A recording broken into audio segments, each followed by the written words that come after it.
Assalamualaikum warahmatullahi wabarakatuh. Perkenalkan, nama saya Rizwaldo Maulana Akbar. Saya mahasiswa baru di Fakultas Teknik Prodi Sistem Informasi Universitas Trunojoyo Madura tahun 2021. Saya berasal dari Kota Mojokerto, Jawa Timur. Dan di sini saya akan mengulas tentang sejarah dan asal-usul makam yang sangat bersejarah, yakni makam Mbah Syekh di Desa Purworejo, Kecamatan Dawar Planu, Kabupaten Mojokerto. Langsung saja kita menuju ke narasumbernya. Assalamualaikum. Waalaikumsalam. Nah, sekarang kita telah sampai di narasumber untuk makam sejarah Mbah Syekh yang ada di Desa Purworejo. Dengan Bapak siapa? Bapak Khairul. Saya mohon izin untuk diceritakan tentang sejarah dan asal-usul makam Mbah Syekh yang ada di Desa Purworejo ini. Begini ya, untuk mengawali cerita atau legenda dari Mbah Syekh ini, sebenarnya Mbah Syekh itu adalah sebutan dari karena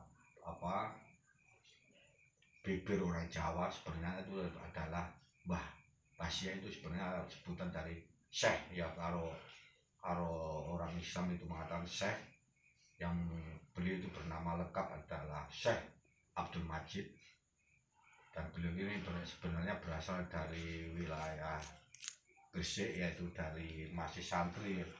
Konon cerita adalah beliau ini adalah santri dari Mbah Sunan Giri ya. Begini cerita awal sampai ada makam Mbah Syekh atau Syekh Abdul Majid.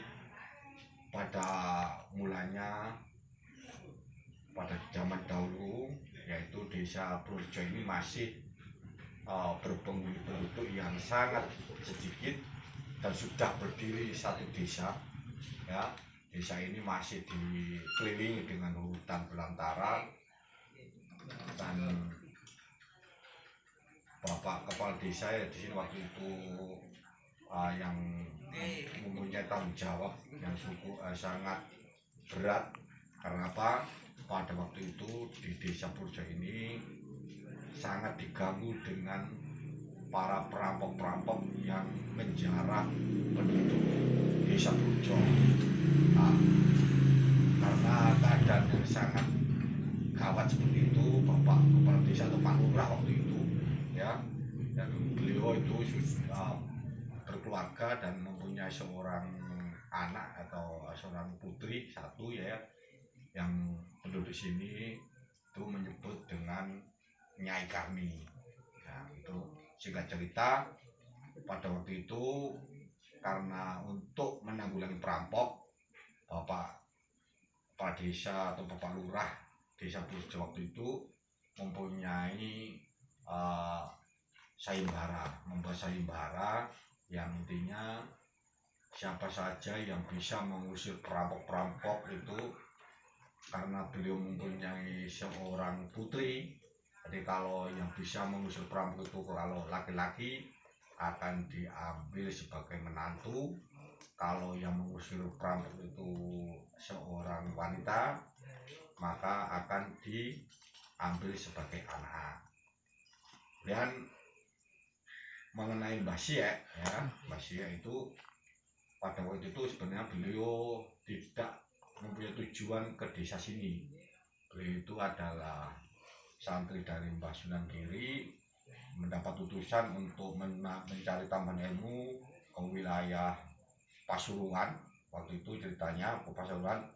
Kemudian setelah beliau tugasnya selesai ke Pasuruan, beliau mau pulang ke Gresik, dan dalam perjalanan Mbah Syekh ini mendapatkan kabar dari masyarakat yang dilewatinya bahwa di Desa Purworejo ini ada sayembara, dan diceritakan keadaan desa sini yang diganggu dengan para perampok-perampok itu.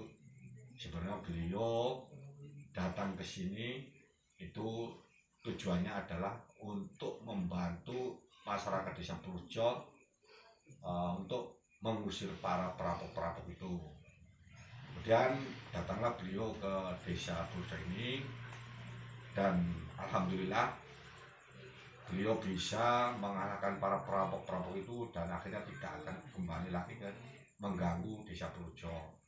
Nah, karena sudah menjadi niatan kepala Bapak Lurah waktu itu, siapa saja yang bisa mengusir perampok maka kalau laki-laki akan diambil menantu. Dan ternyata Mbah Syekh atau Syekh Abdul Majid ini bersedia dijadikan menantu oleh Bapak Lurah. Nah, singkat cerita ya, beliau ini adalah seorang ahli agama, ahli ilmu. Kalau orang desa sini mengatakan ilmu kesaktian, itu beliau sudah lengkap. Dan sekarang ini karena makamnya ya ada di desa sini, sudah sudah tahu semua, anak turunnya sudah juga menjadi menetap sebagai penduduk di sini sampai sekarang, dan sekarang dirawat oleh anak cucunya. Tadi sekarang cucu-cucunya yang merawat itu ya ceritanya, jadi agar kita bisa tahu semua. Baik, terima kasih atas cerita yang telah Bapak sampaikan. Saya undur diri.